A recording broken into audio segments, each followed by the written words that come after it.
Hello everyone, यदि आप भी 10वीं कक्षा के स्टूडेंट हैं और आप भी सर मैट्रिक एग्ज़ाम 2023 में देने जा रहे हैं तो इस वीडियो को शुरू से लेकर अंत तक ज़रूर देखिएगा। इस वीडियो में हम आप सभी को बताने जा रहे हैं 10वीं कक्षा के मैथमेटिक्स का ऐसा इम्पोर्टेंट वीवाई ऑब्जेक्टिव क्वेश्चन जो कि आपके मैट्रिक बोर्ड परीक्षा के लिए काफ़ी इम्पोर्टेंट है। तो चलिए फ्रेंड्स, बिना समय गवाए पहला क्वेश्चन का आंसर देख लेते हैं। हे दोस्तों, आज का पहला सवाल क्वेश्चन नंबर 1 कहता है कि बिंदु -3, +5 किस चतुर्थांश में स्थित है। तो जैसा कि आप सभी को मालूम होगा कि हमारा वीडियो सीरीज का पहला क्वेश्चन का जवाब आप सभी को वीडियो के नीचे जाकर कमेंट बॉक्स में इसका सही जवाब लिखना होता है। तो क्वेश्चन नंबर 1 का क्या सही जवाब होगा, आप जल्दी से वीडियो के नीचे चले जाइए और कमेंट सेक्शन में जाकर क्वेश्चन नंबर 1 का सही जवाब लिख सकते हैं। उसके बाद में अगला सवाल क्वेश्चन नंबर 2 कहता है निम्नलिखित में से कौन सी परिमेय संख्या है। आप सभी को मालूम होगा कि वैसी संख्या जिसे हम P/Q के रूप में लिख सकते हैं और Q का मान 0 के मान के बराबर नहीं हो, ऐसे तमाम संख्याओं को हम लोग परिमेय संख्या कहते हैं। ऑप्शन सी को देखिएगा तो दिया गया है 2√3/√3। यहाँ पे √3 से √3 को कटा देंगे तो प्राप्त संख्या 2 होगा, जिसे हम P/Q के रूप में लिख भी सकते हैं और Q का मान 0 के मान के बराबर नहीं होता है, इसलिए क्वेश्चन नंबर 2 का सही जवाब ऑप्शन सी होगा। उसके बाद में अगला सवाल कहता है एक द्विघात समीकरण का घात कितना होता है। दोस्तों, दो घात वाले समीकरण को ही हम लोग द्विघात समीकरण कहते हैं, इसलिए द्विघात समीकरण का घात यहाँ पे 2 हो जाएगा जो कि पॉजिटिव में होगा, यानी +2 होगा। उसके बाद में अगला सवाल क्वेश्चन नंबर 4 को देख लीजिए। क्वेश्चन नंबर 4 कहता है कि sin² 45 degree plus cos² 45 degree का मान क्या हो जाएगा। सबसे पहले एक फार्मूला को याद रखना बेहद ज़रूरी है। त्रिकोणमिति में एक फार्मूला हमारा होता है कि sin² थीटा प्लस में होते हैं cos² थीटा बराबर 1। इसी फार्मूला को देखते हुए sin² 45 प्लस cos² 45 का मान 1 होगा, क्योंकि दोनों जगह थीटा का मान समान है, अतः क्वेश्चन का सही जवाब ऑप्शन बी यानी 1 होगा। उसके बाद में अगला सवाल कहता है कि प्रायिकता का अधिकतम मान कितना होता है। तो दोस्तों जान लीजिए कि प्रायिकता का अधिकतम मान 1 होता है, निश्चित घटना का प्रायिकता का मान भी 1 होता है। यदि अनिश्चित घटना या असंभव घटना का मान पूछा जाएगा तो याद रखिएगा कि अनिश्चित या असंभव घटना की प्रायिकता 0 होती है, निश्चित घटना की प्रायिकता 1 होती है। उसके बाद में कहता है कि पाई है, अर्थात पाई कौन सी संख्या है। आप सभी को बता दें कि पाई एक अपरिमेय संख्या है, चाहे पाई/2 की बात करें, पाई/3 या पाई/4 कोई भी संख्या पूछ लिया जाएगा तो सभी के सभी ये अपरिमेय संख्या होते हैं। उसके बाद में आइए अगला सवाल क्वेश्चन नंबर हम लोग 7 को देखते हैं। दोस्तों क्वेश्चन 7 कहता है कि बहुपद x² प्लस 2x प्लस 1 का एक शून्य क्या हो जाएगा। दोस्तों, शून्य ज्ञात करने के लिए किसी भी समीकरणों का हमें गुणनखंड विधि से मान ज्ञात करना पड़ता है।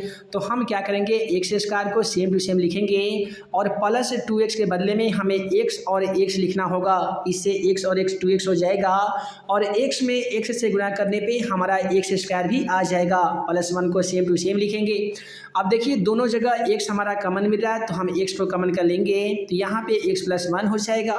यहाँ पे कुछ भी कॉमन नहीं मिल रहा है तो हम a को कॉमन करेंगे, तो a को यहाँ पे कॉमन कर लिए तो केवल x बचा होगा और 1 का 1 हो जाएगा। अब हम x + 1 यानी ये दोनों संख्याओं को एक साथ लिखेंगे और x + 1 दोनों में उभयनिष्ठ है तो एक साथ लिखेंगे। मैथमेटिक्स का नियम कहता है यदि x बराबर लिखिएगा ना तो +1 बराबर के उधर जाकर ये -1 में हो जाएगा, अर्थात एक शून्य का मान -1 होगा और -1 ऑप्शन बी में दिया गया है, अतः क्वेश्चन का सही जवाब ऑप्शन बी होगा। अगला सवाल कहता है कि एक वृत्त पर कितनी स्पर्श रेखा खींची जा सकती है। मान लेते हैं कि यहाँ पे एक वृत्त है, इस पर हम इस प्रकार से कितनी स्पर्श रेखा को खींच सकते हैं। दोस्तों, वृत्त से स्पर्श करते हुए जो रेखा खींची जाती है उससे हम लोग स्पर्श रेखा खींचते हैं और एक वृत्त पर हम लोग अनगिनत यानी अनंत स्पर्श रेखा खींच सकते हैं, इसलिए क्वेश्चन का सही जवाब ऑप्शन सी होगा, अनंत।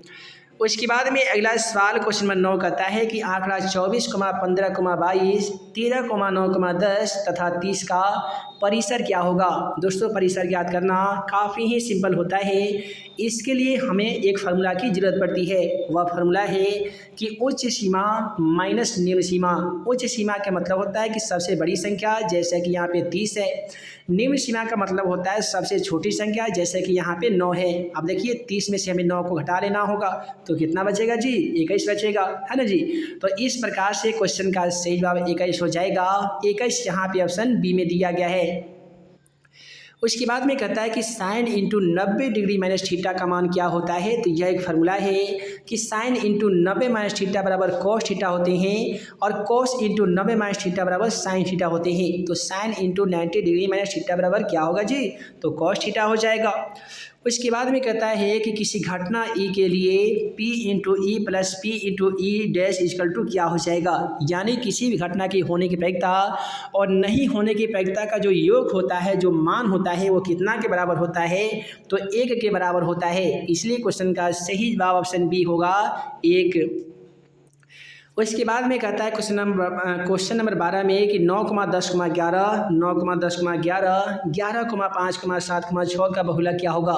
देखिए बहुलक किसे कहते हैं, तो जो अधिकतम प्रायिकता का मान होता है इसे ही हम लोग बहुलक कहते हैं। तो यहाँ पे देखिएगा तो 11 एक ऐसी संख्या है जो इस आंकड़े में 3 बार आई है और 3 बार या 3 बार से ज़्यादा बार आने वाली कोई अन्य संख्या नहीं है। इसलिए इस क्वेश्चन का बहुलक ऑप्शन सी होगा, यानी 11 होगा।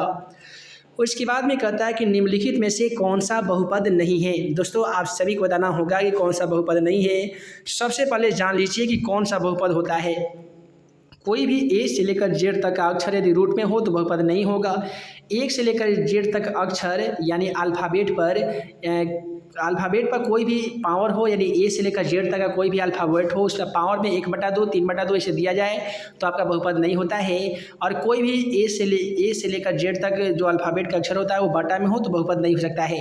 तो यहाँ पे ऑप्शन सी में देखिएगा तो अल्फ़ाबेट यानी एक्स पर चर पर 1/2 पावर में दिया गया है, जिस कारण ये आपका बहुपद नहीं होगा। उसके बाद में कहता है कि साइन 35 डिग्री बटा कॉस 55 डिग्री का मान क्या हो जाएगा। तो साइन 35 डिग्री को हमें लिखना होगा कि साइन इंटू 90 में से 35 घटाएंगे ना जी, तो जाहिर सी बात है ये 55 हो जाएगा। अब कॉस 55 है उसे हम सेम टू सेम लिखेंगे कॉस 55। अब देखिए साइन इंटू 90 माइनस थीटा बराबर कॉस थीटा होते हैं।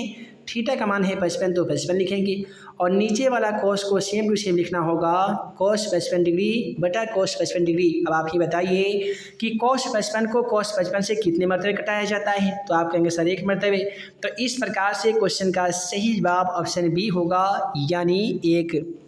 उसके बाद में अगला सवाल क्वेश्चन नंबर 15 को देख लेते हैं। दोस्तों क्वेश्चन नंबर 15 कहता है कि AP -3, -1/2, 2 डॉट डॉट का 11वां पद क्या हो जाएगा।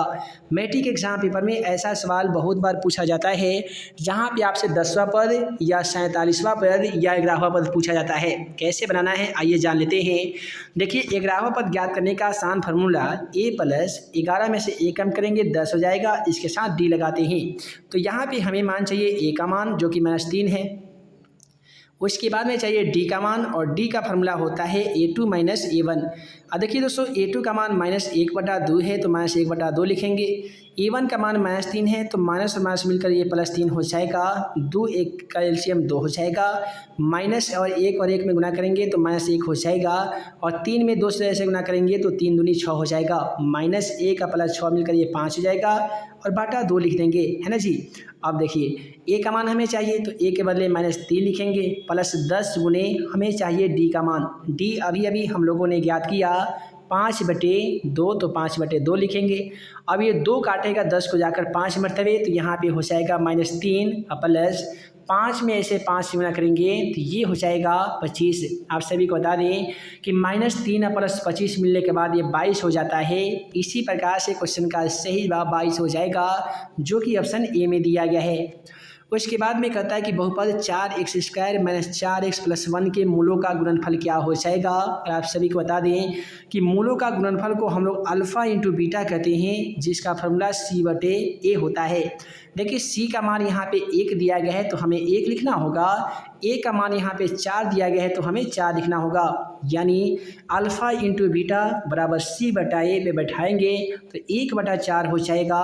1/4 ऑप्शन बी में है, अतः क्वेश्चन का सही जवाब ऑप्शन बी होगा। अगला सवाल क्वेश्चन नंबर 17 कहता है कि ए बी का पहला पद ए और सारवंतर डी हो तो एनवा पद का योग क्या हो जाएगा। जब भी ए पी में एनवा पद का योग पूछा जाता है तो समझ लीजिए कि वह आपसे एशियन का फार्मूला वाला क्वेश्चन पूछ लिया है।